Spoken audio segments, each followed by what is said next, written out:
ഒരു നേർത്ത ചിരിയോടെ ആദർശ കണ്ണുകൾ ചിമ്മി തുറന്നു. നെഞ്ചിൽ മുഖം അമർത്തി കിടക്കുന്നവളെ തല താഴ്ത്തി നോക്കി. നക്ഷത്രയെ ഉണർത്താതെ തല പതിയെ പില്ലോയിലേക്ക് വെച്ചു. മുഖത്തേക്ക് വീണ് കിടക്കുന്ന മുടിയിഴകളെ ഒതുക്കി വെച്ചുകൊണ്ട് ആ ചുവന്ന് തുടുത്ത കുഞ്ഞു മുഖത്തേക്ക് നോക്കി. ഇന്നലെ കഴിഞ്ഞു പോയ നിമിഷങ്ങൾ ഓർമ്മയിലേക്ക് വരുമ്പോൾ ആദർശിന്റെ ശരീരം ഒന്ന് തുടിച്ചു. പാവം, എന്ന് രാവിലെ 5 മണിക്ക് എഴുന്നേൽക്കുന്നതാ. അവൻ കുറുമ്പോടെ മീശത്തുമ്പ് കടിച്ചു പിടിച്ചു. കൈയെത്തിച്ച് ടേബിളിലിരുന്ന ഫോൺ എടുത്തു. ഹോ, സമയം 6:30. എൻ്റെ പൂച്ചപ്പെണ്ണെ. ചെവിക്കരികിൽ ചുണ്ട് ചേർത്ത് പതിയെ വിളിച്ചു. അവളൊന്ന് മൂളി. എഴുന്നേൽക്കുന്നില്ലേ? നേരം പുലർന്നു. നക്ഷത്ര കണ്ണുകൾ വലിച്ചു തുറന്നു ആദർശിന്റെ മുഖത്തേക്ക് നോക്കി. എത്ര മണിയായി ആദ്യേട്ടാ? ഓ, 6:30 ആയതേ ഉള്ളൂ. അയ്യോ, ഉറക്കെ വിളിച്ചു. ചാടി എഴുന്നേറ്റു. എന്തേടി? കുസൃതി ചിരിയോടെ ചോദിക്കുന്നവനെ കാണുമ്പോൾ നാണത്തോടെ കണ്ണുകൾ പരൽ മീനിനെ പോലെ പിടച്ചു. സാരല്ല, നിന്റെ കണ്ണനല്ലേ ഞാൻ. നാച്ചൂട്ടൻ ഫ്രഷായി താഴേക്ക് ചെല്ലേ. അവൻ ചിരിയോടെ പില്ലോയിൽ മുഖം അമർത്തി കമിഴ്ന്നു കിടന്നു. നടന്നകലുന്ന കൊലുസിന്റെ കിലുക്കം. തല ചരിച്ച് അവളുടെ പില്ലോ കയ്യിലേക്കെടുത്ത് നെഞ്ചിലേക്ക് ചേർത്ത് മുറുകെ പിടിച്ച് കണ്ണുകൾ അടച്ചു. മോളെ പതിയെ താഴേക്കുള്ള സ്റ്റെപ്പുകൾ ഓടിയിറങ്ങുമ്പോൾ സെറ്റിയിലിരുന്ന ആനന്ദ് ഉറക്കെ പറഞ്ഞു. ചമ്മലോടെ ഒന്ന് നിന്നു. ഷോ, അച്ഛനോട് എന്തു പറയും? പരുങ്ങലോടെ താഴേക്ക് നടന്നു. അയാൾ ചിരിയോടെ പത്രം ടേബിളിലേക്ക് വെച്ചു. അച്ഛന് ചായ കിട്ടി. മോള് ചെല്ല്, അപ്പച്ചിമാര് കിച്ചണിലുണ്ട്. തല കുലുക്കിക്കൊണ്ട് ധൃതിയിൽ നടക്കുന്ന നക്ഷത്രയെ നോക്കിയിരുന്നു. എൻ്റെ അല്ലേ മോൻ, പറഞ്ഞിട്ട് കാര്യമില്ല. അയാൾ നിശ്വാസത്തോടെ എഴുന്നേറ്റ് റൂമിലേക്ക് കയറി. ഫോൺ റിങ് ചെയ്യുമ്പോൾ കൈകൾ ബെഡിൽ പരതി. കോൾ അറ്റൻഡ് ചെയ്തു. ഗുഡ് മോർണിംഗ് ആദർശ്, എങ്ങനെയുണ്ട്? ഹാപ്പി അല്ലേ? നിതിൻ്റെ ശബ്ദം. അവൻ കണ്ണുകൾ തുറന്നു. ഒന്ന് പോടാ, നിനക്ക് ഉറക്കമില്ലേ? ദേഷ്യത്തോടെ ചോദിച്ചു. എങ്ങനെ ഉറങ്ങും? ഇന്നു മുതൽ ജോയിൻ ചെയ്യണമെന്ന് അങ്കിൾ പറഞ്ഞു. ഹോ, വല്ലാത്ത ചതിയായിപ്പോയി. രാവിലെ എഴുന്നേറ്റു, റെഡിയായി, ബ്രേക്ക്ഫാസ്റ്റും കഴിച്ചു. ആദർശ് ബെഡിൽ നിന്നും എഴുന്നേറ്റ് ഹെഡ് ബോർഡിൽ ചാരിയിരുന്നു. നിതിൻ ഗൗരവത്തിൽ വിളിച്ചു. പറയടാ. മുകുന്ദൻ അയാളെ വാച്ച് ചെയ്യണം. അക്കൗണ്ട് സെക്ഷൻ നീയല്ലേ? എല്ലാ ഫയൽസും ക്രോസ് ചെക്ക് ചെയ്യണം. പിന്നെ ദീപക്, അവനെ ശ്രദ്ധിക്കണം. ഓഫീസിലേക്ക് പോകുമ്പോഴും തിരികെയുള്ള യാത്രയിലും നിങ്ങൾ മൂന്നും അവനൊപ്പം ഉണ്ടാകണം. ശരിയടാ, ശ്രദ്ധിക്കാം. അപ്പോൾ ശരി Nithin, happy journey. Oh, thank you. Call cut ചെയ്ത് വാഷ്റൂമിലേക്ക് നടന്നു. മോള് വന്നോ? ഒരു കപ്പ് ചായ സുനന്ദ അവൾക്ക് മുന്നിലേക്ക് നീട്ടി. ചായ വാങ്ങി ചുണ്ടോട് ചേർത്തു. ഉപ്പുമാവ് ഉണ്ടാക്കിയിട്ടുണ്ട് മോളെ, ആദ്യമോൻ കഴിക്കില്ലേ? സുഭദ്ര ചോദിച്ചു. അവൾ തല കുലുക്കി. ഞങ്ങൾ ഇന്ന് തന്നെ തിരികെ പോകും. ആനന്ദിനൊപ്പം ഇറങ്ങിയാൽ അവൻ ബസ് സ്റ്റോപ്പിലാക്കി തരും. അയ്യോ, 2 ദിവസം കഴിഞ്ഞു പോകാമാ. അത് പറ്റില്ല മോളെ, ഞങ്ങൾ രണ്ടും തറവാട്ടിലാ താമസം. സുനന്ദയുടെ മോള് പ്രസവം കഴിഞ്ഞ് വീട്ടിലുണ്ട്. കുഞ്ഞിനെ കുളിപ്പിക്കാനൊന്നും അവൾക്കറിയില്ല. ഇന്ന് തന്നെ പോയേ പറ്റൂ. സുഭദ്ര പറയുമ്പോൾ നക്ഷത്ര വിഷമത്തോടെ രണ്ടുപേരെയും നോക്കി. ഒരു ദിവസം നിങ്ങൾ രണ്ടും തറവാട്ടിലേക്ക് പോരെ? കുറച്ച് ദിവസം അവിടെ കൂടാം. വരാം. നാച്ചൂട്ടാ, കോഫി, നല്ല വിശപ്പ്.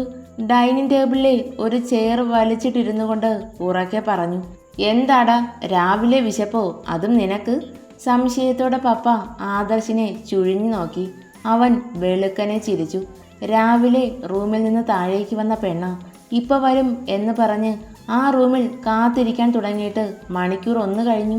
ഓ, അപ്പൊ വിശന്നിട്ടല്ല, പെണ്ണിനെ കാണാനാ ഈ കൊലവിളി. ആദർശിന്റെ കണ്ണുകൾ കിച്ചണിൽ നിന്ന് ഇറങ്ങി വരുന്ന നക്ഷത്രയിൽ ഉടക്കി. വരുന്നുണ്ട് പപ്പ. എന്താ മോളെ ഇന്ന് ബ്രേക്ക്ഫാസ്റ്റ്? ഒരു പ്ലേറ്റ് എടുത്ത് മുന്നിലേക്ക് വെച്ച് പപ്പ ചോദിച്ചു. ഉപ്പുമാവും പപ്പടവും. എല്ലാവരും കഴിക്കാനിരുന്നു നാച്ചൂട്ടാ. നക്ഷത്ര തല ചരിച്ച് അവനെ നോക്കി. എന്താ, വിശക്കുന്നു എന്ന് പറഞ്ഞിട്ട് കഴിക്കുന്നില്ലേ? ആദർശ ചിരിയോടെ അവളുടെ കണ്ണിലേക്ക് നോക്കി. എനിക്ക് വിശപ്പുണ്ട്, പക്ഷേ ഉപ്പുമാവ് വേണ്ട. പിന്നെന്താ, നോൺ വെജ് ആണോ വേണ്ടത്? അവൾ സംശയത്തിൽ ചോദിക്കുമ്പോൾ അവൻ തല കുലുക്കി.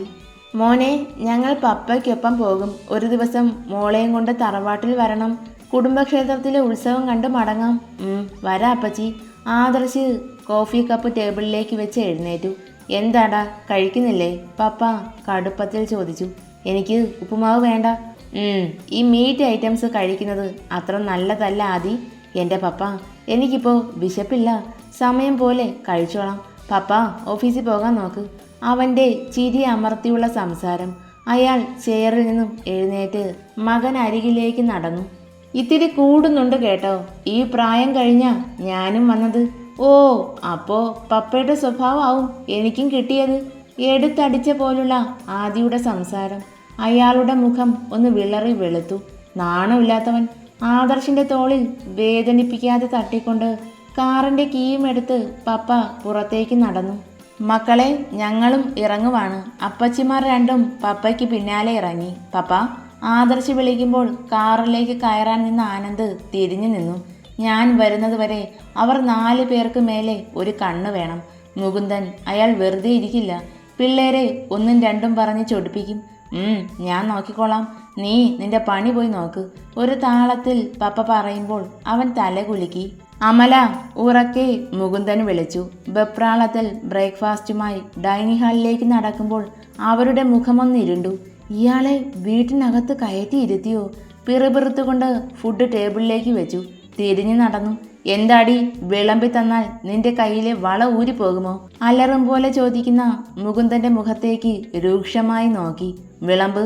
സങ്കടത്തോടെ മുന്നിലേക്ക് നടക്കുമ്പോൾ അമലയുടെ കണ്ണുകൾ ജഗന്റെ മുഖത്ത് പതിച്ചു.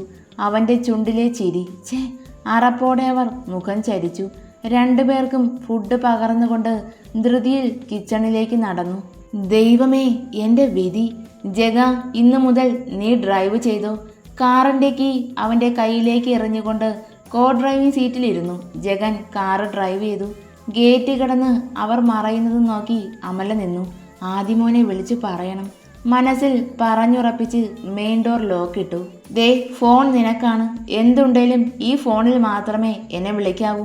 പിന്നെ അതിലൊരുത്തൻ്റെ ഫോട്ടോയുണ്ട്, ഒന്ന് നോക്കിയേ, മുകുന്ദൻ കടുപ്പത്തിൽ പറഞ്ഞു.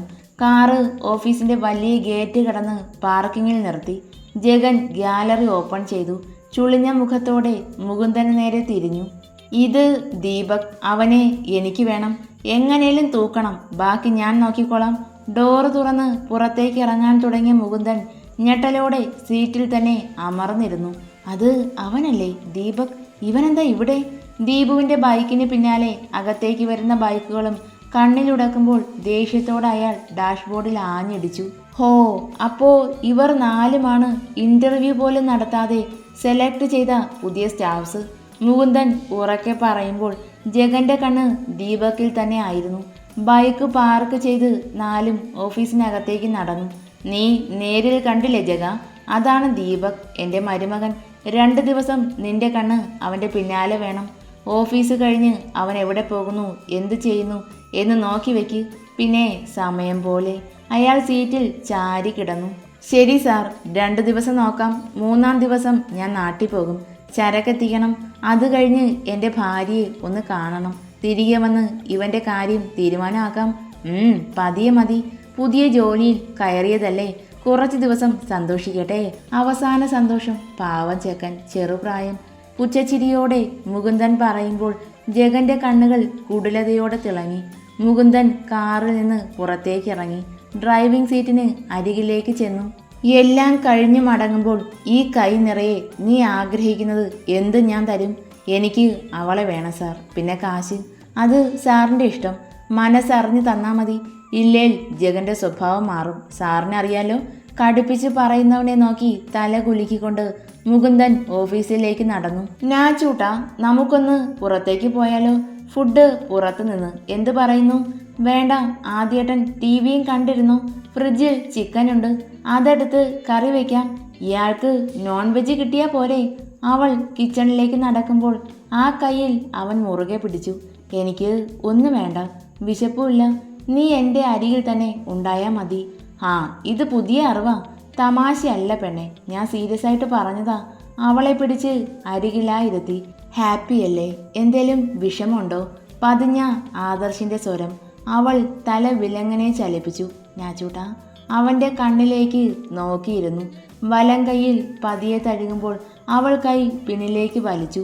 പ്ലീസ്, എൻ്റെ മുത്തല്ലേ? അവൻ്റെ സ്വരം നേർത്തിരുന്നു. നീണ്ട കൈവിരലിൽ വിരലോടിച്ചുകൊണ്ട് ആ കയ്യെ തൻ്റെ കൈയാൽ പൊതിഞ്ഞു പിടിച്ചു. സത്യം പറയാലോ, നിന്നെ ഇങ്ങനെ നോക്കിയിരിക്കാൻ തോന്നുന്നു. രാവിലെ എത്ര നേരം റൂമിൽ വെയിറ്റ് ചെയ്തു എന്നറിയോ? അപ്പച്ചിമാരെയും അച്ഛനെയും കണ്ടപ്പോൾ എന്നെ നീ മറന്നു? ഇല്ല ആദ്യേട്ടാ. അപ്പച്ചിമാര് അവരുടെ വീട്ടുകാര്യങ്ങളും മക്കളുടെ കാര്യങ്ങളും പറഞ്ഞപ്പോൾ കേട്ടു നിന്നു. ലേറ്റായ ഞാൻ താഴേക്ക് വന്നത്.